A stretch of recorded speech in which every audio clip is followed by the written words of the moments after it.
The Real Property Problem from February of 1997 is about as straightforward a landlord-tenant problem as you're ever going to see. It's also deceptively simple. When we've got a short fact pattern like this, we've got to find a home for every last fact, and we've got to present it in a thorough legal context. And the call of the question doesn't do us a lot of good either. Have a look at it. What are landlord and tenants' rights and obligations? Discuss. Well, off the top of our heads, we know that the landlord is supposed to provide habitable premises and the tenant is supposed to pay rent. So, what's the question all about? Well, let's take a look at the fact pattern and find out. In paragraph 1, we find out about the lease. Tenant enters into a written lease for an apartment from landlord on January 1, 1995. The lease provides that the rent is $12,000 a year, payable $1,000 per month, commencing immediately. It doesn't look like this is a contracts problem. We are just told to stipulate what the contract is. It doesn't look like there are any formation issues or anything tricky about it.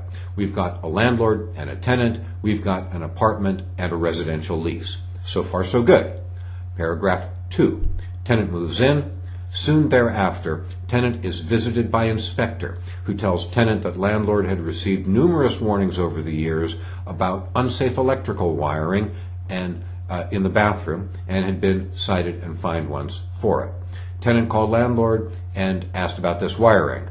Landlord promises to send someone to fix the wiring, but when no one comes for several weeks, tenant decides to fix the wiring himself. While he's doing the work, he also put mirrors on the ceiling and tore out the tub and replaced it with a whirlpool bath. Well, we're going to have to organize this answer around the facts if we don't get any more legal issues. It's all very straightforward. We're going to deal with the landlord's duty to maintain a habitable residence, and we're going to deal with these issues of waste. Next, in paragraph 3, we get the noxious slime, which begins oozing from a fixture in the kitchen sink a few months later. Again, tenant complains. Again, landlord does nothing. The ooze continues, and the tenant has to stop using the kitchen. That's a partial eviction.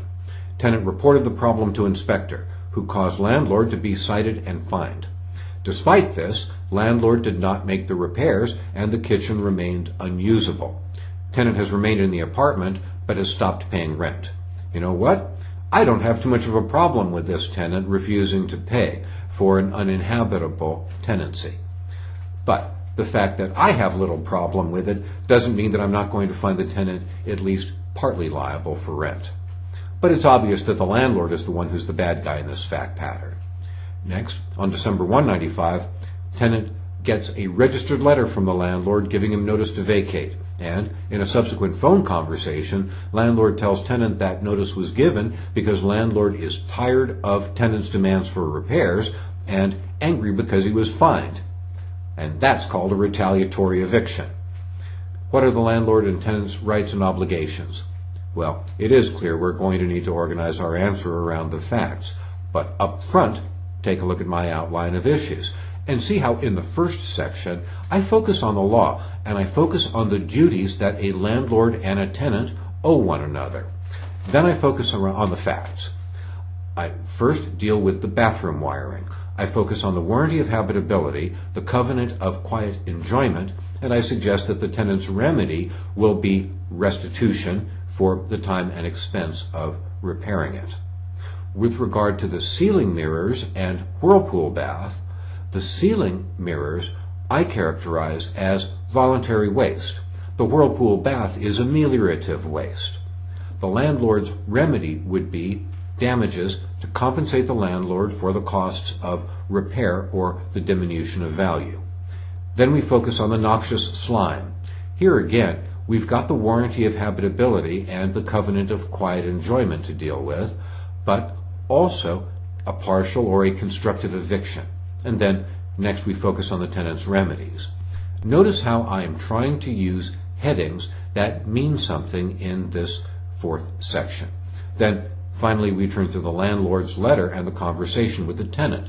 The letter will depend on the lease as far as the validity of notice, but the conversation shows a retaliatory eviction, which gives the tenant further rights.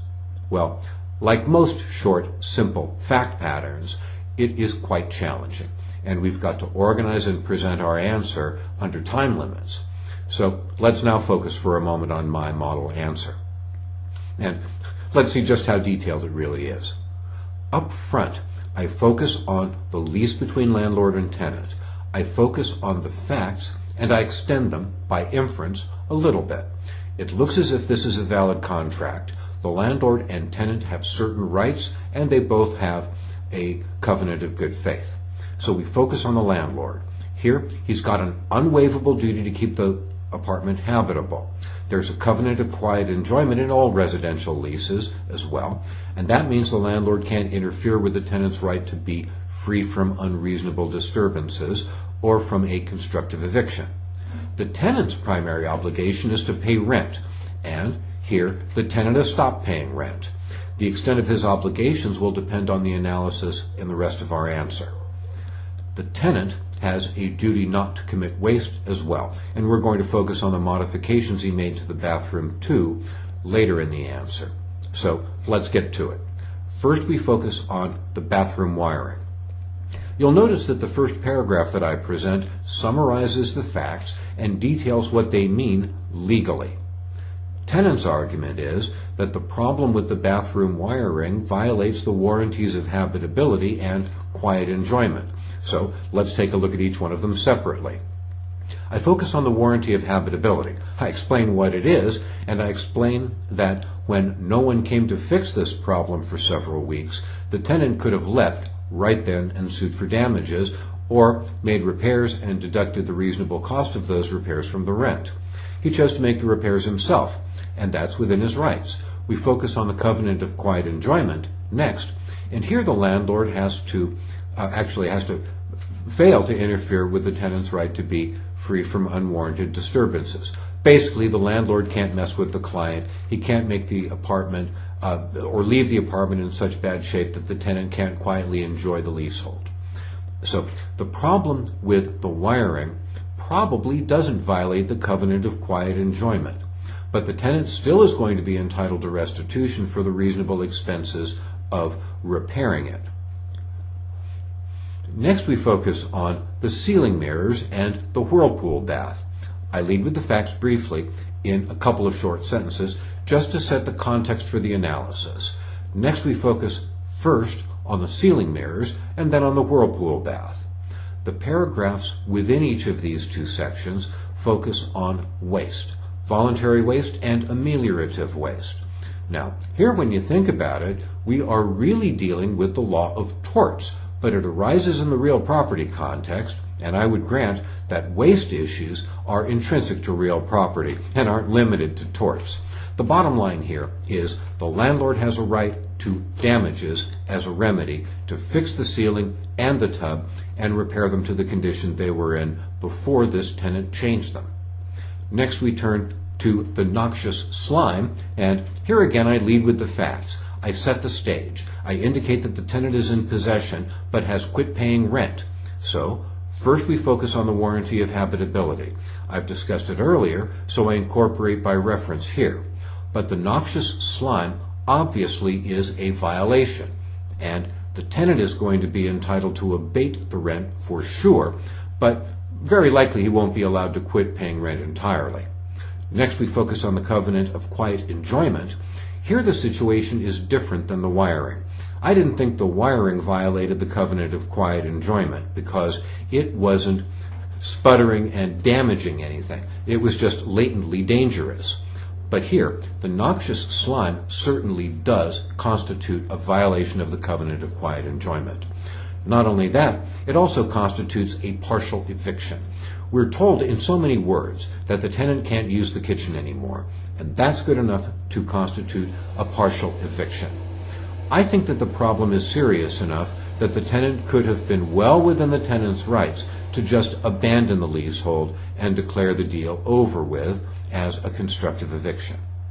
We turn to the tenant's remedies. Probably he will be entitled to an abatement of the rent, or maybe even he will be entitled to avoid paying rent at all until this problem is fixed. Finally, we focus on the landlord's communications with the tenant. First the letter, then the phone call. The letter is giving notice that the lease is going to be ended. If it is a periodic tenancy measured in months, then the notice probably is valid because he gave 6 weeks notice instead of only 4 weeks. If it is a fixed year term, the notice wasn't required at all. But the problem is the landlord had to go beyond the letter, and he chose to have this conversation too. And unfortunately for the landlord, it turns out he is a little too honest for his own good. He explains that he's given notice to the tenant because he's tired of the tenant's demands, all of which, by the way, are legal and reasonable, and the landlord is angry about the fine which the landlord's bad behavior earned. So this is not good reason to evict this tenant. The tenant has a right to assert his rights, to be free from a constructive eviction, and to enjoy quietly the benefits of his tenancy without being evicted for asserting these rights. And most jurisdictions have statutes that would give the plaintiff damages and would allow him to remain in possession under these facts. And that wraps up a consideration of a fairly tricky landlord-tenant problem. Remember, the shorter the fact problem, the more intense the analysis.